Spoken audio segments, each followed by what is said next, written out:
Eh bien, bonjour les spotters et bienvenue dans notre live hebdomadaire de 15 heures. Et aujourd'hui, on va aller au Japon parce que moi, il y a vraiment une info là qui m'a surpris justement là il y a 2 jours. Je suis tombé sur un post qui parlait des alter ego robots. Alors, qu'est-ce que c'est donc? Alors, nos amis japonais. Alors, faut savoir quand même que les Japonais, pour moi, représentent souvent des évolutions d'usage de ce qui va se passer dans notre monde finalement futur, parce que souvent ils sont par rapport à la question du rapport à la technologie, le rapport aux autres, un peu en avance. Par exemple, ils mettaient des masques et on trouvait ça un truc de dingue. Aujourd'hui, on met tous des masques et on trouve ça totalement normal. Et cette question, par exemple, là, montre bien qu'ils peuvent nous ouvrir la voie. Et donc, qu'est-ce que font nos amis japonais de vraiment différent que ce qu'on fait? C'est ces fameux alter ego robots. Alors, de quoi il s'agit? On se retrouve donc, imaginez-vous, dans un restaurant, dans une classe ou à l'accueil, dans une boîte. Et là, au lieu d'avoir une vraie personne, vous allez voir un petit robot. Alors, c'est un robot qui est piloté à distance par une personne qui est justement à distance et qui impersonnifie le robot. Donc le robot, il peut bouger, hein, c'est des petits trucs. Alors ça fait 23 cm de haut, vous voyez, c'est pas très gros, hein, voilà, c'est pas des grands robots justement. Ça fait 17 cm de circonférence, c'est assez petit, ça ressemble plus presque à un jouet, hein, vous pourrez taper Alter Ego Robot, vous verrez. Et par contre, ils sont dotés de toutes les capacités, c'est-à-dire qu'ils peuvent bouger, ils peuvent évidemment parler, et ils parlent avec la voix de la personne, ils peuvent entendre, et on peut voir également, c'est-à-dire que celui qui est derrière le robot voit. Alors par contre, les gens voient le robot, voient pas la personne. C'est bien pour ça que c'est bien un alter ego robot, c'est-à-dire que c'est comme si vous étiez dans la tête du robot. Voilà. Alors, on connaissait ça, nous, vous savez, avec ces robots-là qui se déplacent comme ça en France pour aller faire avec comme une tablette où on voit les gens parler, mais là, on voit les gens. Alors que là, non, vous êtes à l'intérieur du robot. Vous voyez la différence? C'est marrant, c'est subtil, hein, mais c'est pas juste une tablette où on va vous voir, vous, sur le robot, comme justement les robots qui sont un peu des espèces de télévisio bidules. Non. Là, c'est un être humain qui, finalement, s'impersonnifie dans le robot. Ouh. Et alors, d'ailleurs, les gens qui font ça, c'est principalement des gens qui ont des difficultés, alors soit de déplacement, donc on imagine bien tout ce qui est handicap, ok, mais aussi des difficultés relationnelles. Ah, la fameuse distanciation physique, ah là, j'ai du mal avec des gens, mais à travers un robot, je peux le faire. Et c'est ça que j'ai trouvé hyper intéressant. Et alors, pourquoi? Parce que, en fait, vous dites, ah oui, quelque part, qu'est-ce que veut dire ce robot?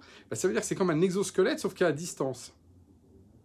Et on voit bien aussi que derrière nos écrans, on est différent. Hein, on a une capacité. Oh, regardez les gens sur Twitter, ils se lâchent. C'est un peu comme dans une voiture. Et déjà dans une voiture, on se sent. Il y a plein de gens, ils se sentent. Enfin, on les reconnaît plus quand sur une voiture. Donc là, c'est sauf que dans la voiture, on peut ouvrir la portière et vous le faites sortir de la voiture. Là, vous pouvez ouvrir le robot, il n'y a rien dedans. Donc ça veut dire que c'est des gens à distance qui sont dans un robot, mais qui sont finalement la relation que vous avez avec la vraie vie.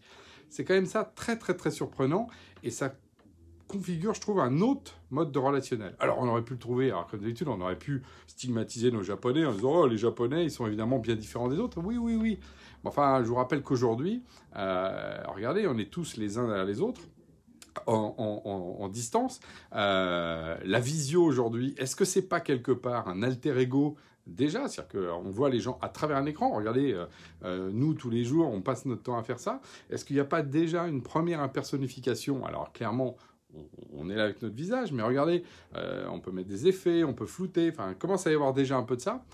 Là, évidemment, ça pousse le bouchon un peu plus loin, mais je trouve que c'est très intéressant dans cette idée que finalement, est-ce que l'avenir, c'est pas que nous soyons, nous humains, toujours avec la peur du monde extérieur, de plus en plus renfermés dans un exosquelette externe. Alors on imagine les exosquelettes dans lesquels on était dedans. Là, non, on n'est même pas dedans. Il est à l'extérieur. Il y a des films de SF comme ça. Et le Covid, je pense, nous a bien ouvert ces logiques un peu de confinement et d'éloignement des autres.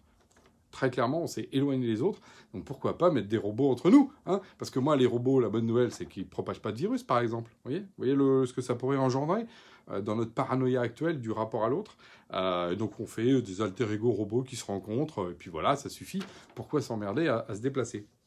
Alors, il faut peut-être imaginer que demain, c'est AEV, c'est Alter Ego Visio. Hein, voilà, on est tous en AEV ou distant.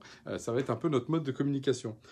Et alors, moi j'ai deux choses avant d'en finir sur ce petit live d'interrogation. La première, c'est de vous rappeler que le fameux robot de 23 cm et de 17 cm de circonférence, il fait 660 grammes.